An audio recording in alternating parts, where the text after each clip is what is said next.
तो number of equivalents कितना होगा?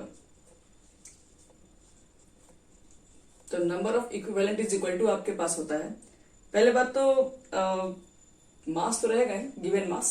जैसे मोल्स के लिए क्या लिखते हो? गिवन मास, और बटे में लिखते हो molar mass.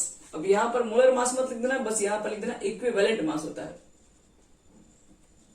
Number of equivalent is equal to होता है मास बटे में इक्विवेलेंट मास, इसी को बोलते हैं नंबर ऑफ इक्विवेलेंट। हाँ नहीं, ये ऊपर वाला नहीं, वो गिवन मास रहेगा, वो क्वेश्चन में गिवन रहेगा। अब देखो यहां ध्यान से, अगर मुझे यहां पर इक्विवेलेंट मास के लिए अगर हमको फॉर्मूला लिखना होगा तो ये लिख सकते हैं, equivalent mass is equal to, तो अभी जस्ट हम लोग पहले पढ़ के आए मोलर मास, और बटे में क्या लिखोगे? एन फैक्टर लिखेंगे हम लोग इसको। अब एक चीज बताओ, यहां पे मोलर मास बटे में एन फैक्टर, इस वैल्यू को हम पुट करने जा रहे हैं इसमें, तो कितना हो जाएगा? Number of equivalent. तो नंबर ऑफ इक्विवेलेंट जब आप निकालेंगे इज इक्वल टू क्या बन जाएगा यहाँ पे? तो पहले तो आपके पास ऊपर मास होगा, तो यहां पर मास लिखोगे, मास ऊपर हो जाएगा, और बटे में इक्विवेलेंट बेस की जब पुट करोगे तो यहां पे मोलर मास लिखोगे, और बटे में, और यह इसके बटे में एन फैक्टर, तो ये तो चला जाएगा ऊपर। और एक चीज बताओ यहाँ पे, ध्यान से देखो,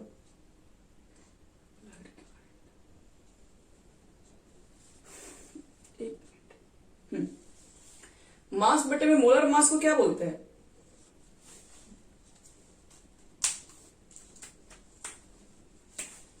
नहीं, मास बटे में इक्विवेलेंट मास को तो मास बटे में मोलर मास, गिवन मास बटे मोलर मास, क्या कहते हैं उसको? बस, वेरी गुड, इसी को तो मोल्स कहते हैं। तो मोल्स इनटू एन फैक्टर, मतलब कि अगर मुझे इक्विवेलेंट निकालना होगा तो मोल्स निकाल लेंगे।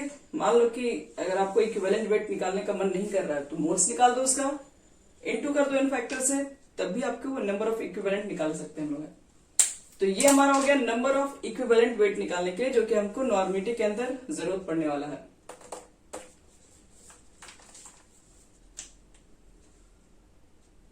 ठीक है, यहां तक सब लोग नोट कर लिए? चलो अब स्टार्ट करो नॉर्मिटी, अब यहीं से स्टार्ट होगा।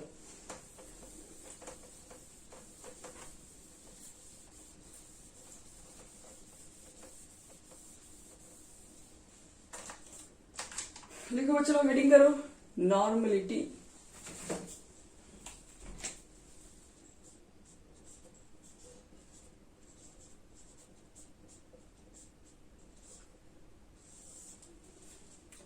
लिखिए, नॉर्मलिटी की डेफिनेशन क्या होती है?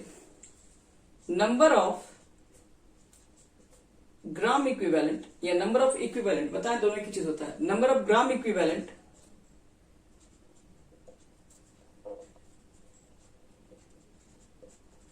ग्राम इक्विवेलेंट को शॉर्ट में कभी कभी सिर्फ इक्विवेलेंट भी लिखा जाता है। Equivalent of solute dissolved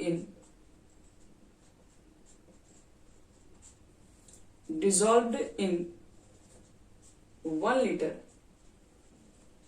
of solution।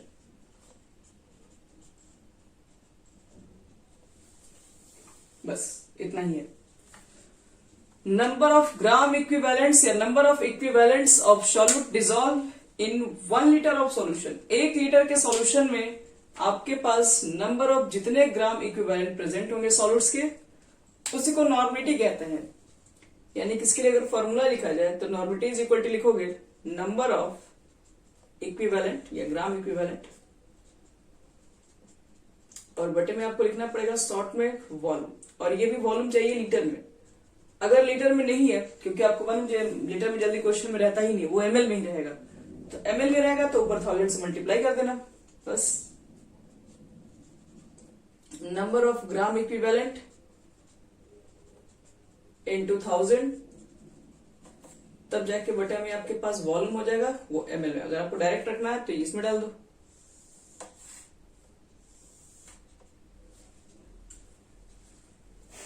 चलो अब हमें क्या करना होगा इसमें, नंबर ऑफ हम लोग लिख दिए ग्राम इक्विवेलेंट्स बटे में, ये आपके पास नॉर्मेटिव की होती है डेफिनेशन।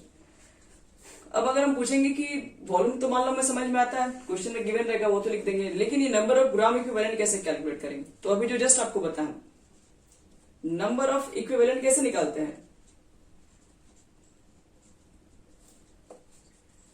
हाँ, मोल्स इंटू एन फैक्टर, और वो आया आपके पास है कहां से, तो मास बटे में मोलर मास, इससे निकल के आया हुआ था। और हमने क्या किया था, सॉरी मास बटे मोलर मास नहीं, मास बटे में इक्विवेलेंट मास, इक्विवेलेंट मास, मास बटे में आपके पास इक्विवेलेंट मास को बोलते हैं नंबर ऑफ इक्विवेलेंट। और इसी को हम लोग जब इक्विवेलेंट मास को जब पुट किए तो फाइनल हमारे पास एक फॉर्मूला और निकला, मोल्स इनटू एन फैक्टर। तो सबसे बड़ी बात कि नॉर्मेटिव के लिए जब हम लोग न्यूमेरिकल्स बनाएंगे, आंसर लिखेंगे, तो उस आंसर का यूनिट क्या लिखेंगे, एसआई यूनिट। तो एसआई यूनिट आप क्या लिखेंगे, इसके लिखेंगे ऊपर नंबर ऑफ ग्राम इक्विवेलेंट्स, और अगर ये लीटर में लीटर इनवर्स लिखोगे तो ये नंबर ऑफ ग्राम इक्विवेलेंट के लिए यूनिट क्या लिखा जाए, तो वो यूनिट यहां से हमें मालूम चलेगा मास। मास के लिए क्या लिखेंगे, ग्राम। और इक्विवेलेंट मास, इक्विवेलेंट मास को देखो शॉर्ट में इक्यू ही लिखा जाता है, इक्यू लिखेंगे, लेकिन ये जब नीचे से ऊपर जाएगा तो इक्विवेलेंट इनवर्स हो जाएगा।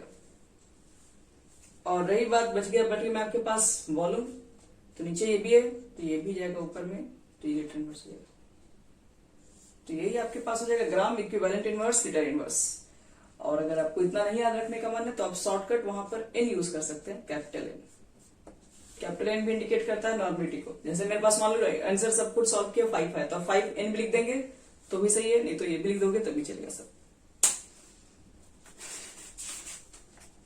चलो ये हो गया हमारा पूरा कंप्लीट। अब इस पे एक क्वेश्चन दे रहे हैं, क्वेश्चन के बाद हमारा हो जाएगा नॉर्मेटिव भी कंप्लीट।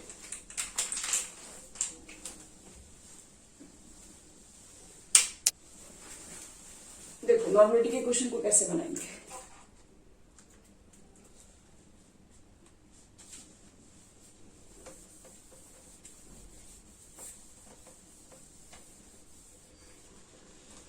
देखिए सब लोग क्वेश्चन नॉर्मेटिव से,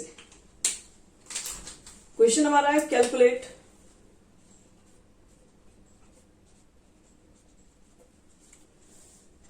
करना normality of A solution, calculate normality of A solution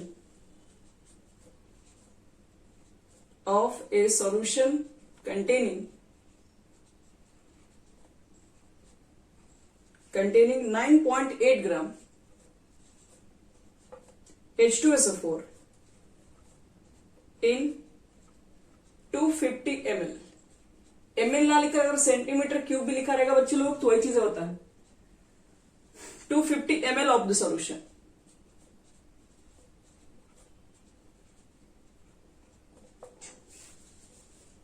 आपको निकालना है नॉर्मेलिटी किसका, सॉल्यूशन के अंदर, जो कि प्रेजेंट है 9.8 ग्राम 250 ml ऑफ दिस सॉल्यूशन।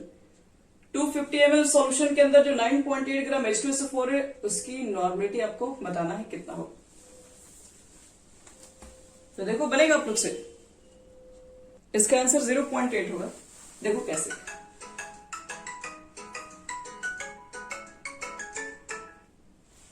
हाँ हर्ष बोलो। 10 में से आप लोग का थोड़ा टेस्ट है।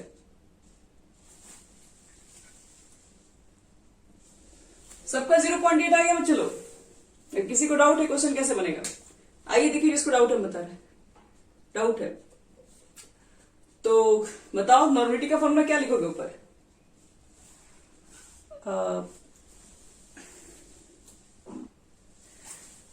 देखो यहाँ पे नॉर्मेलिटी निकालोगे, इसके लिए फॉर्मूला क्या लिखोगे, नंबर ऑफ ग्राम इक्विवेलेंट या नंबर ऑफ इक्विवेलेंट लिखो, और बटे में आप क्या लिखेंगे, बटे में लिखेंगे volume of solution in litre. तो एक काम करो, नंबर ऑफ इक्विवेलेंट निकालने के लिए क्या लिखोगे, बताए थे कि मोल्स इंटू एन फैक्टर लिखते हैं, और बटे में लिखोगे वॉल्यूम। बताओ मोल्स कितना होगा, moles equal to given mass by molar mass. Given mass 9.8 है और मोलर मास कितना होता है H2SO4 का, 98 हो गया, मोल्स की वैल्यू यहां पे पुट हो गया। वॉल्यूम आपके पास 250 है, लिख दीजिए।